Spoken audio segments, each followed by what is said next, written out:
Assalamualaikum warahmatullahi wabarakatuh. Salam sejahtera dan salam Malaysia Madani. Yang berusaha Tuan Pengerusi Majlis, barisan hakim yang arif lagi bijaksana, guru-guru, rakan-rakan serta hadirin yang saya hormati sekalian.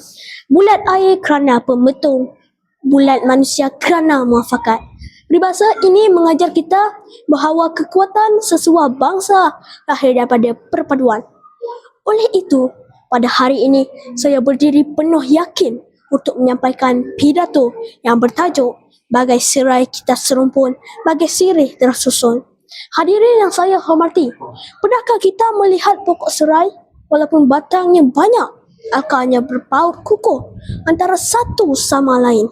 Begitu juga dengan sirih yang disusun rapi, cantik dipandang dan melambangkan kesopanan serta adab yang tinggi. Begitulah juga rakyat Malaysia. Walaupun kita berbeza bangsa, agama dan budaya, kita hidup di bawah satu bumbung yang sama, iaitu Malaysia. Perbezaan bukan alasan untuk berpecah, sebaliknya menjadi kekuatan yang menyatukan kita. Hadirin sekalian, paradigma pertama saya, akidah teguh, harmoni kukuh. Prinsip pertama rukun negara ialah kepercayaan kepada Tuhan. Setiap agama mengajar umatnya supaya berbuat baik, menghormati orang lain, saling membantu dan hidup dalam kasih sayang. Apabila kita mengamalkan nilai-nilai murni ini, pergaduhan dapat dielakkan, persahabatan dapat dipupuk dan perpaduan akan terus subur.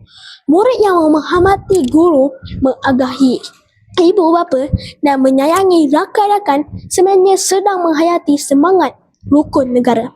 Hadirin yang saya dikasihi, paradigma kedua saya, raja ditaati, negara harmoni. Prinsip kedua rukun negara ialah kesetiaan kepada raja dan negara. Raja ialah lambang perpaduan rakyat Malaysia. Sebagai rakyat yang bertanggungjawab, kita perlu menghormati institusi diraja, mematuhi undang-undang dan sentiasa mencintai tanah air. Sebagai murid pula, kita boleh menunjukkan semangat patriotik dengan menghormati jalur gemilang, menyanyikan lagu negaraku dengan penuh semangat serta menjaga nama baik sekolah dan negara. Ingatlah, negara yang aman lahir daripada rakyat yang bersatu dan saling menghormati. Hadirin yang saya hormati, paradigma ketiga saya, yang sedikit kita semal, yang banyak kita tuai. Perpaduan tidak bermula dengan perkara yang besar.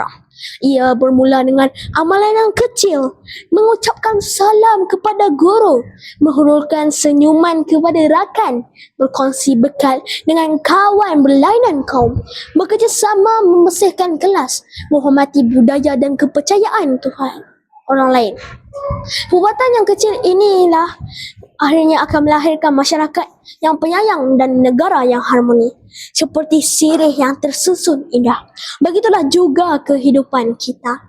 Apabila kita menjaga adab dan kesopanan, kita akan dihormati oleh semua orang. Hadirin sekalian, Malaysia menjadi contoh kepada dunia kerana rakyatnya hidup dalam suasana yang aman walaupun berbilang kaum dan agama.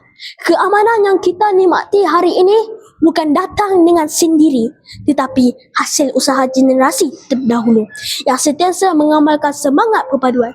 Kini, tanggungjawab itu berada di bahu kita pula.